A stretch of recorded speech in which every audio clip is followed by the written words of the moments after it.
નમસ્તે, હું છું આપ સર્વોનો મિત્ર ધર્મેન્દ્ર કનાલા. આપ સ્પર્ધાત્મક પરીક્ષા પાસ કરવા માંગો છો તો આપના માટે એક નવો અધ્યાય શરૂ કરીએ છીએ. રોજે રોજનું કરંટ અફેર્સ. માત્ર 5 મિનિટ અમને આપો અને સ્પર્ધાત્મક પરીક્ષા ક્રેક કરો. આપ સ્પર્ધાત્મક પરીક્ષા પાસ નથી કરવા માંગતા, પણ રોજે રોજનું અપડેટ જાણવા માંગો છો. શું આપને રોજના શ્રેષ્ઠ 10 સમાચાર જાણવાની ઈચ્છા થાય છે? તો કનાલા સર્સ કરંટ ક્રેકર્સ અથવા કનાલા વાણીમાં આપનું સ્વાગત છે, કે જે smart news for smart minds. તો આજે શરૂ કરીએ આપણે પહેલા news. Hollywood walk of fame પર પહેલી ભારતીય મહિલા. Hollywood walk of fame Deepika પાદુકોણને 2026ના હોલીવુડ વોક ઓફ ફેમ સન્માન માટે પસંદ કરવામાં આવી છે. આવું સન્માન મેળવનાર દીપિકા પાદુકોણ એ પહેલી મહિલા બની છે. એમને મોશન પિક્ચર્સ કેટેગરીમાં આ સન્માન આપવામાં આવશે. આપ જાણતા હો કે ન જાણતા હો, પણ દીપિકા પાદુકોણ છે એ ભારતમાં નથી જન્મા. એ ડેનમાર્કમાં એમનો જન્મ 1986માં કોપનહેગનમાં થયો છે. અને પછી એ બેંગાલુરુમાં જ્યારે એમની 11 વર્ષની ઉંમર હતી ત્યારે છે એ ભારતમાં આવેલા. આમ તો એમના બધા ઘરના સભ્યોના નામ એ પ્રકાશ સાથે જોડાયેલા છે. એમના પપ્પા પ્રકાશ પાદુકોણ બહુ સારા બેડમિન્ટન પ્લેયર છે. દીપિકા પણ પ્રકાશ એવો અર્થ ધરાવે છે. ઉજાલા અને અનિશા એમની બહેનોના નામ પણ પ્રકાશ ઉપરથી જ છે. એટલે આખા ઘર નું નામ જ એવું છે કે ઘરનું નામ રોશન છે એ કરે. દીપિકા છે એ પહેલા બહુ નાનપણથી એડમાં કામ કરતી આવી છે. 2004માં લીરિલની એડ છે એનાથી એ લોકપ્રિયતાની રડાર પર આવી, એ આપણને ખ્યાલ હશે જ. આમ જોઈએ તો એની શરૂઆત બોલિવૂડથી નથી થઈ. એ દક્ષિણની ફિલ્મોમાં પહેલા કામ કર્યું હતું. પણ 2006માં હિમેશ રેશમિયાનું નામ હે તેરા, આ ગીતથી જ તે ફરાહ ખાને એને ઓમ શાંતિ ઓમ ફિલ્મ છે ઓફર કરેલી. ઐશ્વર્યા નામના એક કન્નડ કલાકાર સાથે એની પહેલી ફિલ્મ છે એ રિલીઝ થઈ જ્યારે બોલિવૂડમાં સ્ટાર બની એ પહેલા. દીપિકાને સ્ટન્ટ કરવાનો પણ બહુ શોખ છે. 2009માં ચાંદની ચોક ટુ ચાઇના ફિલ્મમાં એણે બોડી ડબલનો ઉપયોગ નહોતો કર્યો. એના બધા જ સ્ટન્ટ સીન તેણીએ પોતે કર્યા હતા. 2013માં એવી ઘટના બની કે દીપિકાએ 4 ફિલ્મો ઉપરા ઉપરી એક જ વર્ષમાં એવી આપી કે જે 100 કરોડને પાર કરી ગઈ.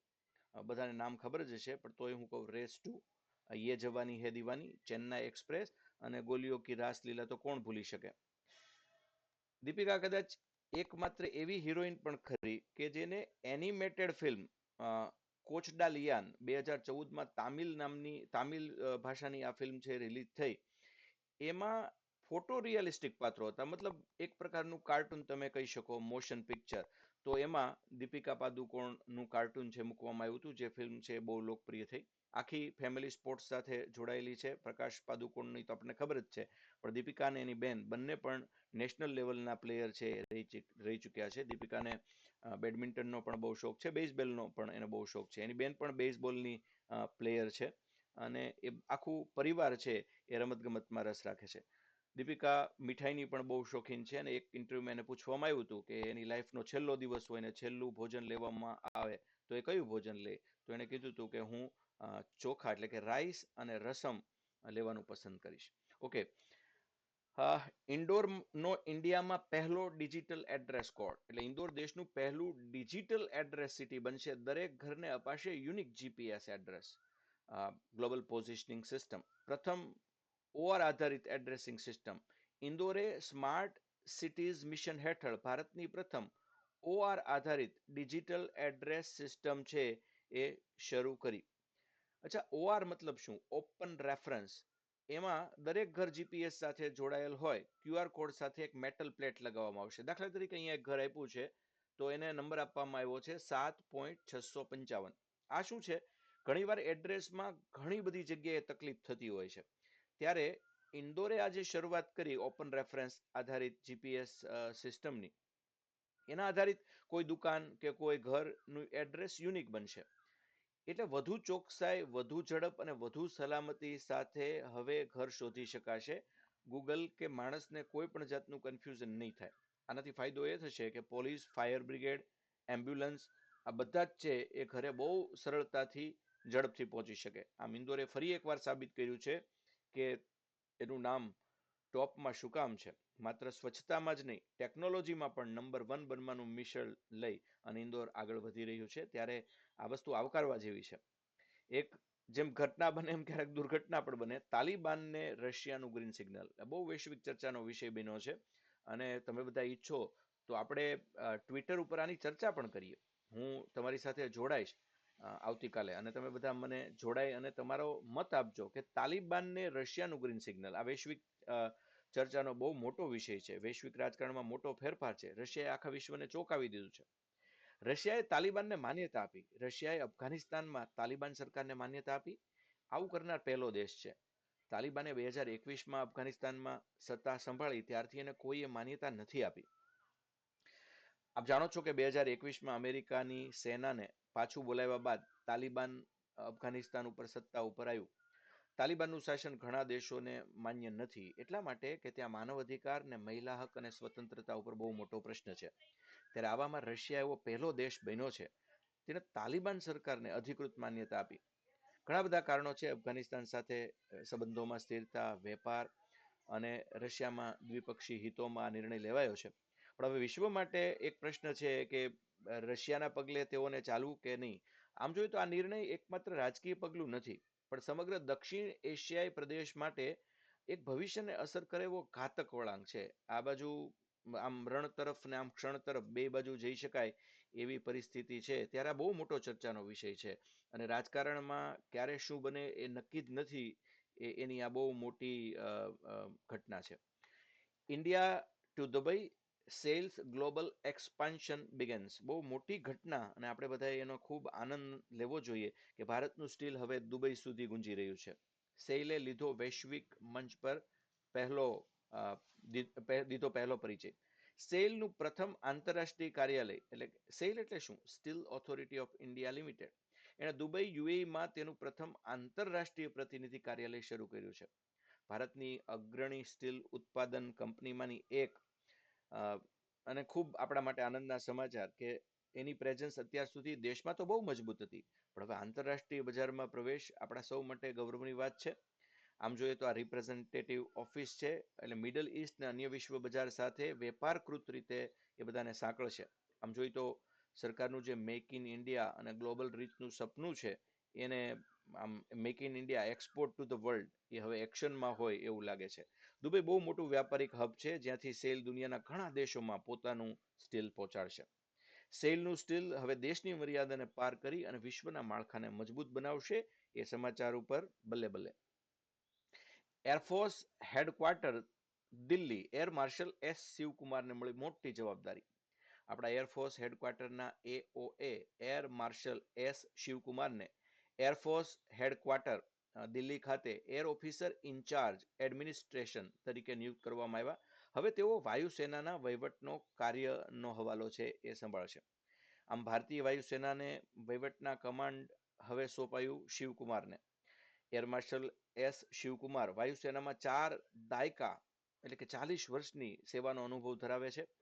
પાયલટ તરીકે પણ કંઈક વિશેષતા ધરાવે છે, અને સ્ટાફ કમાન્ડ, તાલીમ, સ્ટ્રેટેજિક યોજનામાં બહુ મોટી દક્ષતા, આ કાર્યકુશળતા આ માણસે દાખવી છે. એર ઓફિસર ઇન્ચાર્જ એડમિનિસ્ટ્રેશન એટલે કે એઓએ નું ફૂલ ફોર્મ. એના પદ ભારતીય વાયુસેનામાં અત્યંત આ પદ મહત્વપૂર્ણ છે. સમગ્ર વાયુસેનાને અંદર વહીવટ, માનવ સંસાધન અને સંસ્થા સંચાલનના મુખ્ય જવાબદાર એઓએ હોય છે.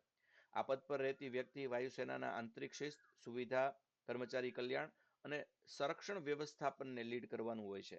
દિલ્હી સ્થિત એરફોર્સ હેડક્વાર્ટર ખાતે તેઓ આ નવો હવાલો સંભાળશે. એટલે બહુ શક્તિશાળી વહીવટ અને કુશળ નેતૃત્વથી વાયુસેનાને હવે વધુ મજબૂત બનાવશે આ એર માર્શલ શિવકુમાર. કાશ્મીરમાં પહેલીવાર એક એવી ઘટના બની કે જે તમને ખૂબ આનંદમાં લઈ જશે. દાલ લેક પર ખેલો ઇન્ડિયા વોટર ફેસ્ટિવલ. કાશ્મીરમાં ખેલો ઇન્ડિયા પહેલીવાર વોટર સ્પોર્ટ્સ ફેસ્ટિવલ યોજશે. 21 થી 23 ઓગસ્ટ સુધી દાલ લેકમાં કાઇકિંગ, કેનોઈંગ, રોઈંગ, વોટર સ્કીઇંગ, શિંકારા રેસ અને ડ્રેગન બોટ આવી રમતો યોજાશે.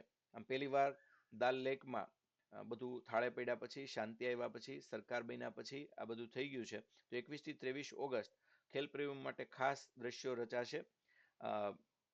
ડ્રેગન બોટ થી માંડીને કેટલી રેસ છે જે યુવાનોને અને બધાને સહેલાણીઓને આકર્ષે. આ ઇવેન્ટ દ્વારા ભારતીય યુવાનોમાં ખેલ ભાવના જાગૃત થાય. છેલ્લા 15 દિવસથી કે આમ તો છેલ્લા 3 મહિનાથી આપણે એવા સમાચાર સતત સાંભળી રહ્યા છીએ કે જેમાં ભારતીય ખેલાડીઓ ખૂબ આગળ આવી રહ્યા હોય. એની વિગતો વખત આપણે ચર્ચા છે એ કરશું. ટુરિઝમ અને લોકલ ઇકોનોમીની ભાવનાને પણ અગ્રેસરતા મળે એ માટે આ ખૂબ મોટું પગલું છે. ટુરિઝમ, સ્પોર્ટ્સ અને સુંદરતાનો સમન્વય કાશ્મીરમાં શાંતિ અને સમૃદ્ધિ તરફ એક બહુ મોટું સકારાત્મક પગલું. આ છે નવી ખીલી રહેલી કાશ્મીરની ઓળખ, જ્યાં હિમાલયની ગોદમાં રમાય છે ખેલો ઇન્ડિયાની લહેર. એક વધુ સારા સમાચાર ભારત માટે. IIFM Indian film festival of Melbourne 2025 એમાં મેલબોર્નમાં બોલિવૂડના મિસ્ટર પરફેક્શનિસ્ટનું ભવ્ય સ્વાગત. એટલે કે IIFM ખાતે આમિર ખાન આમિર ખાન મુખ્ય મહેમાન બનશે અને આ 16મો પ્રોગ્રામ છે. એમાં એમણે જે સિનેમેટિક યોગદાન આપ્યું છે એમના પર એક બહુ સરસ ખાસ કાર્યક્રમ યોજાશે. બોલિવૂડના મિસ્ટર પરફેક્શનિસ્ટ હવે મેલબોર્નમાં બોલશે. મુખ્ય મહેમાન તરીકે એમને આમંત્રણ મળ્યું છે. ઓસ્ટ્રેલિયામાં મેલબોર્ન શહેરમાં દર વર્ષે આયોજિત થતો પ્રતિષ્ઠિત ફિલ્મ ઉત્સવ છે અને ભારતીય સિનેમાને આ વખતે ત્યાં વૈશ્વિક મંચ પર એક નવો આયામ છે મળશે. 16મો આ કાર્યક્રમ છે જેમાં આમિર ખાન મુખ્ય મહેમાન તરીકે છે. આમિર ખાન 30 વર્ષથી વધુ ફિલ્મ ઇન્ડસ્ટ્રીમાં એટલે કે બોલિવૂડમાં છે. લગાન, તારે ઝમીન પર, દંગલ, પીકે ને હાલમાં સિતારે જમીન પર બહુ ચર્ચામાં છે. એટલે એને ભારતને અને ભારતીય સિનેમાને જે ગૌરવ અપાયું છે એની ઓળખ હવે આંતરરાષ્ટ્રીય સ્તર પર થશે. એ ખાલી ઉપસ્થિત નથી રહેવાના, પણ ફિલ્મ મેકિંગ શું છે અને સિનેમાનું ભાવિ શું છે એના ઉપર એક વન્ડરફુલ સ્પીચ પણ આપવાના છે. આખા દેશ અને આખી દુનિયાની નજર આમિર ખાન એટલે કે મિસ્ટર પરફેક્શનિસ્ટ પર રહેશે. આમિર ખાન મેલબોર્નમાં માત્ર અભિનેતા તરીકે નહીં પણ ભારતીય સિનેમાના દૂત તરીકે હાજર રહેશે અને આપણા માટે આ ગૌરવની ઘટના છે. ગુજરાત શેર બજારમાં ધબકતું હવે 1 કરોડથી વધુ રોકાણકારો. ગુજરાતી સૌથી મોટા વેપારી છે એની આપણે સાબિતી આપી છે. તો ગુજરાત હવે માત્ર ઉદ્યોગમાં નહીં રોકાણમાં પણ ટોપ 3માં સ્થાન છે પામ્યું. શેર બજારમાં ગુજરાતીએ કરી બતાવ્યું છે અને ભલભલાને રોકાણમાં પછાડ્યા છે. ગુજરાતમાં 1 કરોડ રોકાણકારો. ગુજરાત શેર બજારમાં 1 કરોડથી વધુ રોકાણકાર ધરાવતું દેશનું 3જું સૌથી મોટું રાજ્ય બન્યું. અગાઉ મહારાષ્ટ્ર અને ઉત્તર પ્રદેશ આ સિદ્ધિ મેળવી ચૂક્યા છે. ઉત્તર પ્રદેશ માટે તો ઓબ્વિયસ છે કારણ કે ત્યાંની વસ્તી વધારે છે, પણ મહારાષ્ટ્ર અને ગુજરાત માટે આ બહુ મોટી સિદ્ધિ છે કહેવાય. 1 કરોડથી વધુ ડીમેટ એકાઉન્ટ ધરાવતું 3જું રાજ્ય છે બન્યું. મહારાષ્ટ્ર અને ઉત્તર પ્રદેશ પછી ગુજરાતે આ સિદ્ધિ હાંસલ કરી છે. ગુજરાતીઓ કેટલા સજાગ છે અને નાણાકીય બુદ્ધિમત્તા ધરાવે છે એનું આ પ્રતીક છે. છેલ્લા કેટલાક વર્ષમાં યુવા પેઢી અને મહિલાઓ પણ નાના શહેરમાં શેરબજારનું જ્ઞાન ધરાવતી થઈ છે. આઈપીઓમાં બધા રોકાણ કરતા થયા છે. ગુજરાતના નાગરિકો માત્ર બચત નથી કરતા પણ બુદ્ધિપૂર્વક રોકાણ કરે છે. એનું આ બહુ મોટું સબૂત છે. માત્ર આર્થિક વૃદ્ધિ નહીં પણ નાણાકીય સાક્ષરતાનું પ્રતીક છે. ગુજરાતીઓ શેર બજારમાં સફળ વેપારીઓ બને છે. ગર્જના માત્ર બજારમાં જ નહીં પણ સ્ટોક માર્કેટમાં પણ ગરબા ગુજરાતીનો નાદ સંભળાઈ રહ્યો છે. ગિલ બધે ગિલનો અત્યારે ચારે કોર વરસાદ ને ગિલ બે છવાયેલા છે. ઇંગ્લેન્ડમાં ગિલનો ગજબ શોટ ભારત માટે ઇતિહાસ રચ્યો. શુભમન ગિલનો એક નવો રેકોર્ડ. ભારતીય ટીમના કેપ્ટન શુભમન ગિલે ઇંગ્લેન્ડ સામેની બીજી ટેસ્ટમાં બેવડી સદી ફટકારી, બીજા દાવમાં પણ સદી ફટકારી અને ભારતને સૌથી મોટી અત્યાર સુધીની ટેસ્ટની જીત અપાવી. તે કોઈ પણ દેશમાં બેવડી સદી ફટકારનાર પ્રથમ એશિયન કેપ્ટન છે એ બન્યો છે. તો અહીંયા જોઈએ આપણે કે શુભમન ગિલે બહુ ઇતિહાસ રચ્યો અને યુવા સ્ટારની એશિયા માટે અનોખો રેકોર્ડ કરનાર બની ગયો. પંજાબના ફઝિલકા જિલ્લામાં 1999માં જન્મ. એના પિતા ખેડૂત હતા. પુત્રને ક્રિકેટર બનાવવા માટે એના ખેતરની અંદર નેટ લગાડી દેતા. 4 વર્ષની ઉંમરે બેટ પકડ્યું અને ઘરવાળાએ પણ ક્રિકેટ એની દિશા છે એમ માની અને એને સપોર્ટ આપ્યો. 2018માં અંડર-19 વર્લ્ડ કપમાં સૌથી વધુ રન બનાવ્યા અને ભારતને ટાઇટલ અપાવવામાં મુખ્ય ભૂમિકા ભજવી. આઈપીએલમાં કલકત્તા નાઇટ રાઇડર્સ માટે રમે છે. હવે ગુજરાત ટાઇટન્સનો એ ભરોસાજનક ઓપનિંગ બેટર છે. 2023માં ઓડીઆઈમાં બેવડી સદી ફટકારનાર ભારતનો સૌથી યુવાન ખેલાડી છે એ બનેલો. ન્યુઝીલેન્ડ વિરુદ્ધ એને 208 રન કર્યા. હવે આ સેના દેશો ઇંગ્લેન્ડ, ઓસ્ટ્રેલિયા, દક્ષિણ આફ્રિકા અને ન્યુઝીલેન્ડ એમની સામે દ્વિશતક ફટકારનાર પ્રથમ એશિયન કેપ્ટન બનીને ઇતિહાસ રચ્યો છે.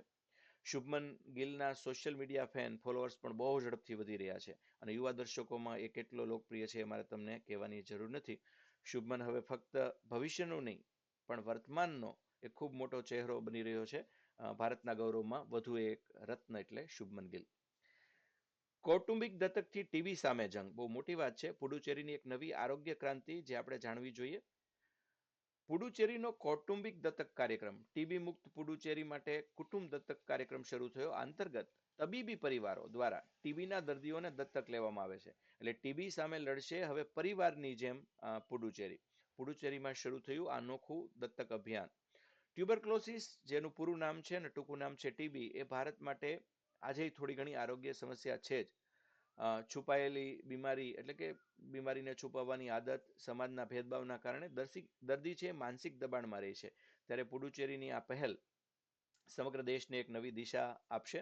આ કાર્યક્રમ અંતર્ગત તબીબી સમાજસેવી કે સામાન્ય પરિવાર ટીવીના દર્દીને દત્તક લેશે. દર્દીને દવા માટે પુષ્કળ માર્ગદર્શન અપાશે, પોષણ આહાર અપાશે અને મોરલ સપોર્ટ અને માનસિક સહાય કરવામાં આવશે. આમ શારીરિક નહીં માનસિક રીતે પણ ટીબીનો ઉપચાર સરસ રીતે થાય એવી ખૂબ સરસ વાત છે. લોકોને આ બીમારીના કારણે અલગ ન પાડવા અને માનવતા સાથે જોડવા એ આ અભિયાનનો હેતુ છે. તો દવા તો દુકાન દે છે પણ પરિવાર છે એ એક આશા આપે છે અને પુડુચેરી ટીબી વિમુક્ત બને એ માટે સાચા અર્થમાં આખું પુડુચેરી એક પરિવાર બને એ બહુ મોટી વાત છે. આજે એક સરસ મજાનો શબ્દ જોઈ SCO.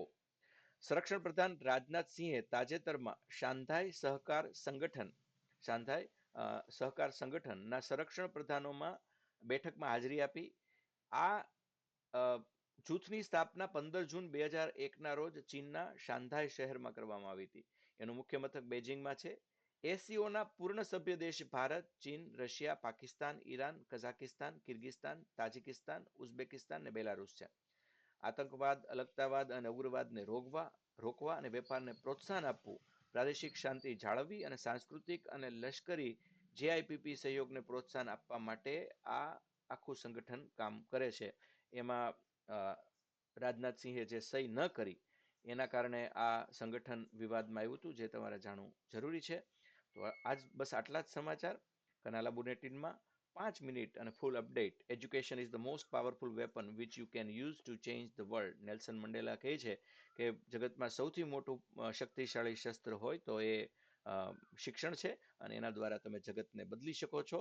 અને એ શરૂઆત આપણે આજ સવારથી કરીએ આ કરંટ અફેર્સ જોઈને. આપ સર્વોનું ફરી એકવાર હાર્દિક સ્વાગત છે અને આપ સર્વોનો ખૂબ ખૂબ આભાર છે. વળી પાછા આવતીકાલે મળશું કનાલા બુલેટિનમાં. આપ સર્વોનો ખૂબ ખૂબ આભાર.